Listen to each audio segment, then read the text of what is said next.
All right, hello everybody. This is the X's and O's of NIL. That's right.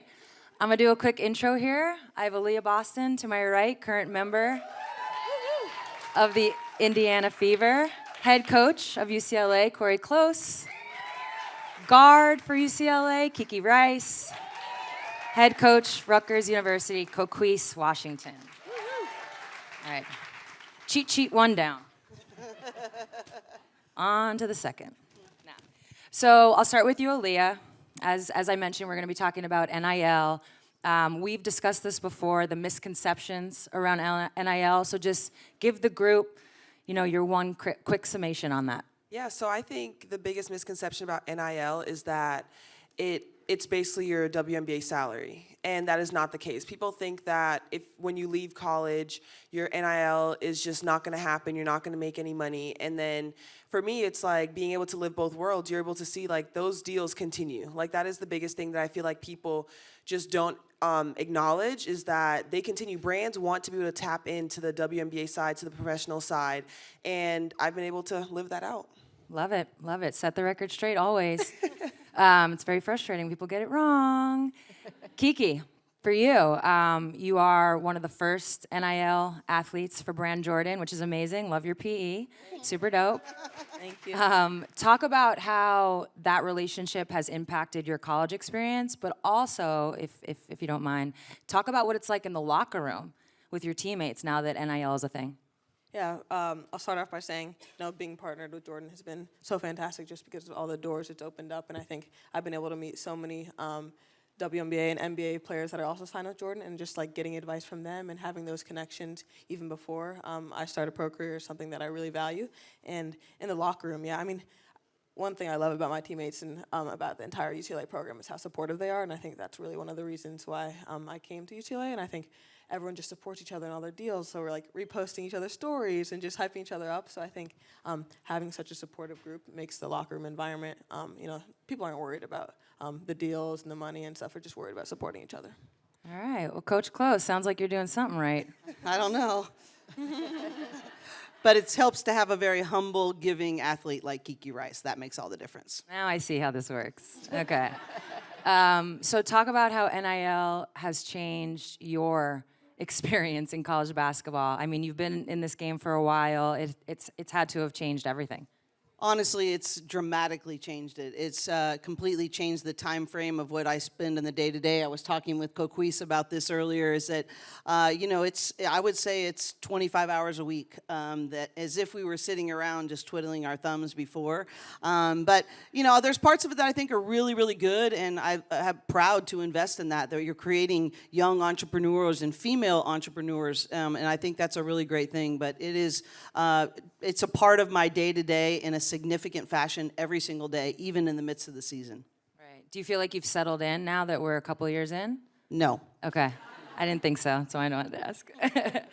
Coquese, you've been in the game as a coach for 25 years, as a player, even before that, obviously. You had to say 25? Sorry. I thought that was like a plus. Throw that out there like that? Listen, we played against each other. Like, I know you from the WNBA, so I can say that. We're one and the same up here.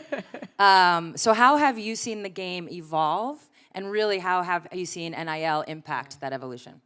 Well, the game has evolved in a lot of ways because with the WNBA, more young women, more girls, I should say, they want to be pros. They want to be professional sports broadcasters. They want to be coaches. They want to be GMs. They look at women's basketball as a career to be involved in. That's significantly changed from the early years, before the WNBA was started. The emphasis then was get a great education and then go into be a pro in something else like the NCAA video or what commercial says. So that significantly changed how much investment they put into practicing. The players are better. They're more athletic, they're more skilled because they are putting, they all have trainers. They all have individual trainers in high school. So they're putting a lot more time and investment in developing their skills because they want to be pros.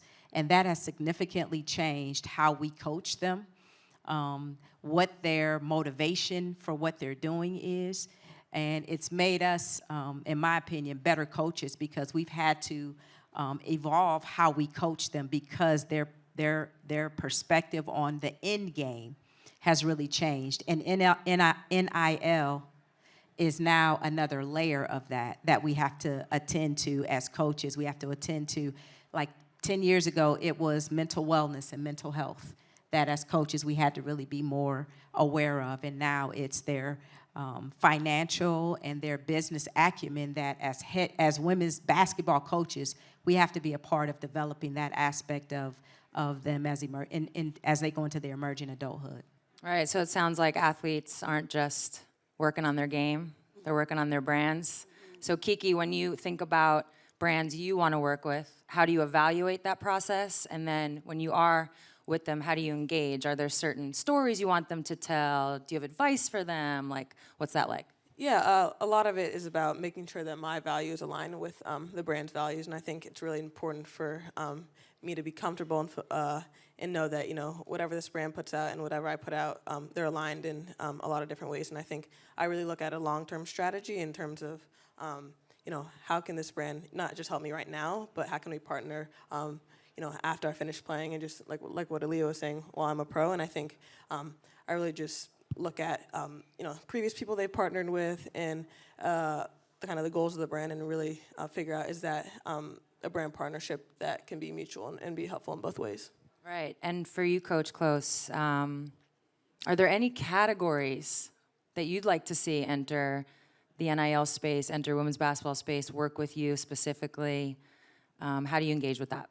Well, I think that in general, I think that brands don't quite know how to enter into this NIL space, and I think there's incredible potential there. Like in terms of, you know, accessing the alumni networks. You know, we have an influencer group that's over 72 million followers.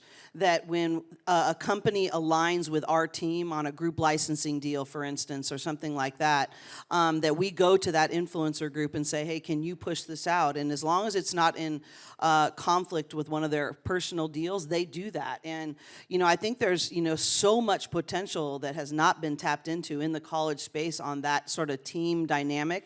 But for me, it's really about, you know, values, and I don't want to put anything in association with any of our young women, but especially in a group licensing kind of deal that would compromise the values of our program or not represent our university in a quality way. Yeah. Coquese, similar question for you. When you're doing this, whether it's a local level, national level, how are you evaluating partnerships when you think about your team? Yeah, very similar to what Cori's saying is who you are as a business. You know, who you are as a business and who we are as a program, who we are as student athletes have to marry. They have to align. And if that works, then it's more about getting some of the potential businesses and partners to understand the value of women's sports. We have to educate them in these conversations about what the value is. And so when you have numbers like how the women's Final Four had more eyeballs than the men's Final Four, that kind of, yeah, clap that up, yeah. Those kind of numbers and that kind of data help them understand the business of women's basketball. And that's the education piece that we have to do with any of these brands.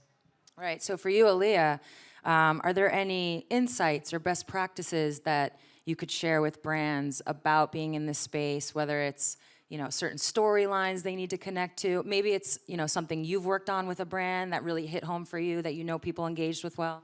Yeah, for me, it's all about like my community giving back. I think that's a lot of storylines that brands should hit, because I think it's always important to know that and just accept the fact that not everyone's path is the same. And being able to tap into different storylines, like for example, me, you know, growing up in the Virgin Islands, relocating to Massachusetts, then going to South Carolina, now Indiana, like there's just so many pit stops that I've had to make to get to where I am now, and just being able to tap into that. And for example, I'm going to use Adidas for example, just being able to give back. Like recently I hosted a camp, an all-girls camp in the Virgin Islands, and that's something that's important to me because when I was 9 and 10, I had to go to the States for camp and come back. But being able to give the girls a taste of what it's like to train like a top athlete, know what it's like to just look ahead and see their dreams. Like I grew up right here in the Virgin Islands, and so for me it's always about the community, giving back, and just being able to have those practices with brands. Yeah.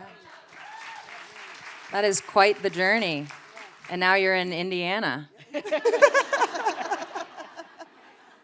a great place. When we were in Cleveland, somebody I was walking with was like, you know what this reminds me of? Indianapolis. And I was like, is that a good thing? Is that a compliment? No, but speaking of the Fever, you guys have a very exciting year coming. You already had a very solid, youthful core group this close to making the playoffs. I'm sure you're really looking forward to that, looking forward to adding Caitlin to that mix. When it comes to brands, when it comes to partnerships, what are you excited and what are your thoughts around the Fever? And really, you guys are gonna be, I mean, what are we gonna call you, like the Feetles? You guys are gonna be, she doesn't get the Beatles. Oh no. I got that. The Beatles, Yes, the I got Heatles, you got the combination, Feetles? Okay. yes. Right now, you're literally, your team is moving to bigger arenas. So honestly, why don't we just start with, tell me what you're excited about this season. I think you can just see the energy that's coming around the Fever, or just around women's basketball. You see the fan bases continue to come to the WNBA, and I think that's the most important part, is that the fans aren't leaving the athletes when they get to the league. They're following them because the energy is so high. And yeah, we're moving to bigger arenas. I think that just goes to show the eyeballs around the game. So I'm super excited. I know there's just a lot of energy around Caitlin as well, just everyone wanting to see her play. And so that's really good because it also draws eyes on other athletes that they might say, oh, I kind of like this player as well. I'm going to follow them. And so I think you just use every opportunity and you look at it as a blessing because everything's for a reason. Absolutely. This one's for the coaches, whoever wants to go first. You're now seeing this explosion in women's basketball. What's something in terms of the broadcast coverage you would like to see added or changed? You go first. Honestly, I would love to see more and more corporate sponsorship added to those broadcasts. I mean, there's, really a lot of legs to continuing to grow this, and we're obviously experiencing an incredible moment, but we need people to watch it. We need corporate sponsors to buy into it and add to that. I think we made, and Aliyah, you did a phenomenal job on the broadcast team for the Final Four. But the quality of the talent, how we describe our game, adding to that. But I think, brands being involved, buying the jerseys, continuing to build the momentum and carry it through. I really think there's obviously the media rights deals that are really, really important, but there's that corporate sponsorship, and we got to pay attention as female, leaders that if companies are investing in this, we need to support those companies because that's really the next piece of investment that's going to take the WNBA to another level. Adding on to that, I would just say the media making sure that they tell various stories because sometimes the media can get on one story and there are so many intriguing stories with regard to our players, with regard to our programs, with regard to our coaches that aren't necessarily being told. So the more that the media can have a variety of storylines that they really support and get under, that will help along with what Cori said. All right, Kiki, this one I have to read. You have a documentary called Full Court Press. It's coming out. It'll air May 11th and 12th on ABC and ESPN Plus. Shout out to State Farm, making that happen, supporting the film. It's starring you, Camila Cardozo, Caitlin Clark, and we're gonna take a look at a little trailer. I'm a competitor. I want to be in the national title game again. I don't want anything less than that. How will she go for history? Everybody wants to be the #1 team. Nobody has beaten South Carolina. I feel pressure. They wanted more than you. That's the truth. Never underestimate anybody. If you want something, you gotta make sacrifice for it. Every team's gonna do that to us now. It's not gonna work. Hardest part about being Caitlin Clark, having to feel like you're always on. I don't think anybody fully grasps the pressure she's under. I'm from Brazil. that's my biggest sacrifice, just being away from my family. Obviously, UCLA winning is an expectation. Sometimes it feels like, is it all worth it? She could be a program changer. These are the moments I've worked for. I'm meant to be here. The all-time leading scorer. What's unique about this moment in women's basketball, they can no longer hold us back.